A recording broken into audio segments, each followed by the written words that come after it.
గృహిణిగా నారా భువనేశ్వరి మహిళా లోకానికి ఆదర్శంగా నిలిచారని నారా లోకేష్ యువజన ఫౌండేషన్ రాష్ట్ర అధ్యక్షుడు మండపాక సుబ్బు అన్నారు. ముఖ్యమంత్రి చంద్రబాబు సతీమణి హెరిటేజ్ సంస్థ చైర్మన్ భువనేశ్వరి జన్మదిన వేడుకలు ఫౌండేషన్ కార్యాలయంలో సుబ్బు ఆధ్వర్యంలో ఘనంగా నిర్వహించారు. తొలుత స్థానిక దేవాలయంలో పూజలు చేయించి అభిమానుల సమక్షంలో కేక్ కోసి మిఠాయిలు పంపిణీ చేశారు. ఈ సందర్భంగా ఫౌండేషన్ మండపాక సుబ్బు, జిల్లా అధ్యక్షులు బత్తుల సూర్యప్రసాద్, ప్రతిపాడు ఫౌండేషన్ అధ్యక్షులు అడబా జగదీష్ కుమార్, రూరల్ ఫౌండేషన్ అధ్యక్షులు మడబాక నాగబాబు, ఫౌండేషన్ రాష్ట్ర కార్యదర్శి తాత రమేష్ చౌదరి, కాలాడు వెంకటేష్ చేతుల మీదుగా పేద విద్యార్థులు అనాథ వ్యక్తికి ఆర్థిక సాయం అందజేశారు. అదేవిధంగా పేదలకు అల్పాహారం, భోజన వసతి కల్పించారు.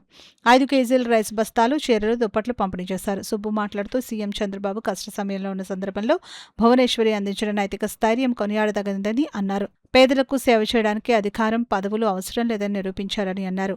ఆమెకు జన్మదిన శుభాకాంక్షలు తెలియజేశారు. కార్యక్రమంలో విజయలక్ష్మి, అన్నపూర్ణ, భవానీ, దుర్గాకుమారి, మండపాక వీర వెంకట సత్యనారాయణ, దొంతల పవన్ కుమార్, ఫౌండేషన్ సభ్యులు, టీడీపీ కార్యకర్తలు పాల్గొన్నారు.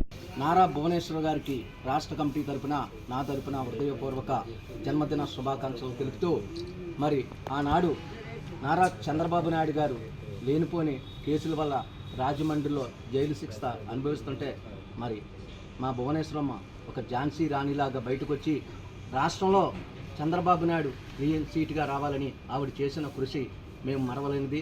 అదేవిధంగా ఒక పక్క హెరిటేజ్ సంస్థ ద్వారా, అదేవిధంగా ఎన్టీఆర్ ట్రస్ట్ ద్వారా కార్యక్రమాలు చేస్తూ, అదేవిధంగా నారా చంద్రబాబు నాయుడు గారికి సతీమణిగా రాజకీయంలో అనేక సూచనలు ఇస్తూ మరి ఈనాడు చేస్తున్న సేవ మరువలేను.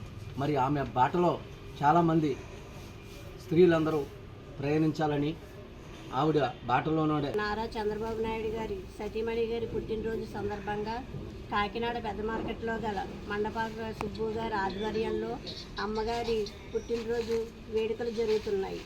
ఈ సందర్భంగా అందరికీ భోజనాలు, పిల్లలకి తనకు చేతనైన సహాయం, డబ్బులు అందరికీ అందజేయుచున్నారు. ఈ పుట్టినరోజు కలకాలం ఆవిడ చేసుకుంటూ ఉండి నిండు నూరేళ్ళు అష్టైశ్వర్యాలు, భోగభాగ్యాలు కలిగి ఉండాలని ఆశిస్తూ సెలవు తీసుకుంటారు.